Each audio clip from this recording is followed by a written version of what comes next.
Before this machine existed, harvesting a wheat field could take an entire community days of brutal manual labor. This one invention changed that almost overnight, but that's just the beginning, because this single machine helped reshape how the entire world grew and harvested food. The McCormick mechanical reaper was one of the first machines capable of cutting wheat automatically, using a horse-drawn blade system instead of relying purely on hand tools like scythes. Before this invention, a farmer with a scythe could cut roughly half an acre a day. With this reaper, that same farmer could suddenly cut several acres in the same amount of time. That efficiency meant fewer workers were needed per farm, freeing up labor for other industries just as America was expanding rapidly westward and needed food production to scale fast. The design used a reciprocating blade, moving side to side rapidly to slice through stalks of wheat cleanly. A mechanical motion that seems simple now, but was revolutionary at the time.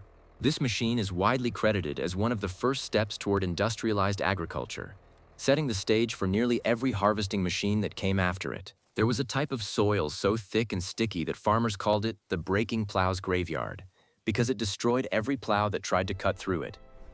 Then one invention changed everything. Because this wasn't just another farming tool, it unlocked millions of acres of land that were previously considered impossible to farm. The John Deere steel plow was designed to cut through the dense, sticky prairie soil of the American Great Plains, ground that constantly clogged and broke the cast iron plows farmers had used before. Cast iron plows worked fine in lighter eastern soils, but out on the prairie, thick clay-rich earth stuck to the blade instead of sliding off, forcing farmers to stop constantly just to scrape it clean. John Deere's solution used polished steel instead, a smoother surface that let soil slide right off as the plow moved forward, something that seemed simple but had never been solved before. This single innovation is credited with making the Great Plains farmable at scale, turning what was once considered wasteland into some of the most productive farmland on the planet. There was a time when farms depended entirely on horses, and just feeding those animals required almost as much land as growing food for people. Then this machine arrived and changed the entire equation. Because this wasn't just another farm tool, it was the first tractor built for mass production, and that single detail changed agriculture forever. The Fordson Model F was designed using assembly line manufacturing principles, similar to how cars were being built at the time, making tractors affordable and available to average farmers instead of just wealthy landowners. Before this tractor, most farms relied on horses or oxen for plowing and hauling, animals that needed constant feeding, rest, and care, and that limited how much land a single farm could realistically manage. With a mechanical tractor instead, farmers no longer needed to dedicate large portions of their land just to grow food for draft animals, freeing up that space for actual crop production.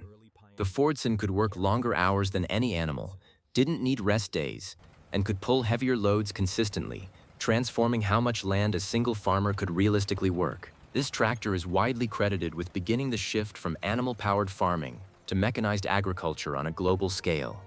Imagine needing 3 separate machines and multiple passes just to harvest one field of wheat. Then imagine one single machine doing the entire job by itself, in one pass. That's exactly what changed here. Because before this invention, harvesting grain was a multi-step process, and this machine collapsed that entire process into something dramatically simpler. The Massey Harris number 21 was one of the first self-propelled combines produced at scale, meaning it didn't need to be pulled by a separate tractor like earlier combine harvesters did. Older combines had to be towed behind tractors or horses, which made turning, maneuvering, and timing incredibly difficult, especially on farms with irregular field shapes or tight spaces. This machine could cut the wheat, separate the grain from the stalks, and clean it, all in a single continuous pass across the field, something that previously required multiple separate machines and steps. Because it was self-propelled, one single operator could now do the work that used to require an entire harvesting crew working together across several stages. This machine became especially critical during World War II, when labor shortages made efficient, low manpower harvesting more important than ever for keeping food production steady. Picture a stretch of land so dry that nothing could grow there reliably. And then imagine that same land turning into one of the most productive farming regions in the country.